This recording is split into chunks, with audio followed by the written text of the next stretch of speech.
Thank you, Madam President.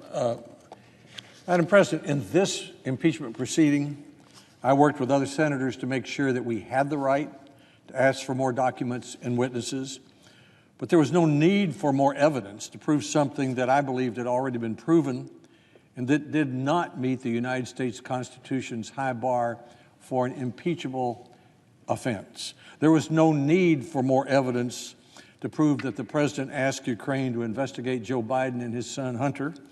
He said this on television on October 3rd, 2019, and he said it during his July 25th, 2019 telephone call with the president of Ukraine. There was no need for more evidence to conclude that the president withheld United States aid, at least in part, to pressure Ukraine to investigate the Bidens.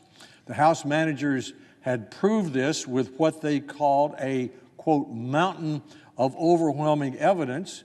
One of the managers said it was proved beyond the shadow of a doubt. There was no need to consider further the frivolous second article of impeachment that would remove from the president and future presidents, remove from this president for asserting his constitutional prerogative to protect confidential conversations with his close advisors. It was inappropriate for the president to ask a foreign leader to investigate his political opponent and to withhold United States aid to encourage this investigation. When elected officials inappropriately interfere with such investigations, it undermines the principle of equal justice under the law. But, Madam President, the Constitution does not give the Senate the power to remove the president from office and ban him from this year's ballot simply for actions that are inappropriate. The question then is not whether the president did it, but whether the United States Senate or the American people should decide what to do about what he did. I believe that the Constitution clearly provides that the people should make that decision in the presidential election that began on Monday in Iowa. The Senate has spent 11 long days considering this mountain of evidence. The arguments of the House managers, the president's lawyers, their answers to senators' questions, and the House record. Even if the House charges were true, they don't meet the Constitution's, quote, treason, bribery, or other high crimes and misdemeanors, unquote, standard for impeachable offense. The framers believe that there never, ever should be a partisan impeachment. That is why the Constitution requires a two-thirds vote of the Senate to convict. Not one House Republican voted for these articles. If this shallow, hurried, and wholly partisan impeachment were to succeed, it would rip the country apart, pouring gasoline on the fire of cultural divisions that already exists.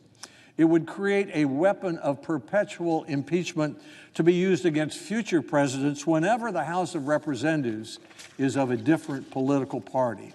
Our founding documents provide for duly elected presidents who serve, quote, with the consent of the governed, unquote, not at the pleasure of the United States Congress. Let the people decide. A year ago, at the Southeastern Conference basketball tournament, a friend of 40 years sitting in front of me turned to me and said, "I'm very unhappy with you for voting against the president." She was referring to my vote against the president's decision to spend money that Congress hadn't appropriated to build the border wall. I believe then and now that the United States Constitution gives to the Congress the exclusive power to appropriate money. This separation of powers creates checks and balances in our government that preserves our individual liberty by not allowing, in that case, the executive to have too much power. I replied to my friend, look, I was not voting for or against the president. I was voting for the United States Constitution. Well, she wasn't convinced. Now, this past Sunday, walking my dog Rufus in Nashville, I was confronted by a neighbor who said she was angry and crushed by my vote against allowing more witnesses in the impeachment trial. The Senate should remove the president for extortion, she said. I replied to her, I was not voting for or against the president. I was voting for the United States Constitution, which in my view does not give the Senate the power to remove a president from his office and from this year's election ballot simply for actions that are inappropriate. The United States Constitution says a president may be convicted only for treason, bribery, and other high crimes and misdemeanors. President Trump's actions regarding Ukraine are a far cry from that. Plus, I said, unlike the Nixon impeachment, when almost all Republicans voted to initiate an impeachment inquiry, not one single Republican voted to initiate this impeachment inquiry against President Trump. The Trump impeachment, I said to her, was a completely partisan action, and the framers of the United States Constitution, especially James Madison, believe we should never, ever have a partisan impeachment. That would undermine the separation of powers by allowing the House of Representatives to immobilize the executive branch as well as the Senate by a perpetual partisan series of impeachments. Well, she was not convinced. When our country was created, there never had been anything quite like it. A democratic republic with a written constitution. Perhaps its greatest innovation was the separation of powers among the presidency, the Supreme Court, and the Congress. The late Justice Scalia said of this checks and balances, quote, "Every tin-horn dictator in the world today, every president for life, has a Bill of Rights. What has made us free is our Constitution." What he meant was, what makes the United States different and protects our individual liberty is the separation of powers and the checks and balances in our Constitution.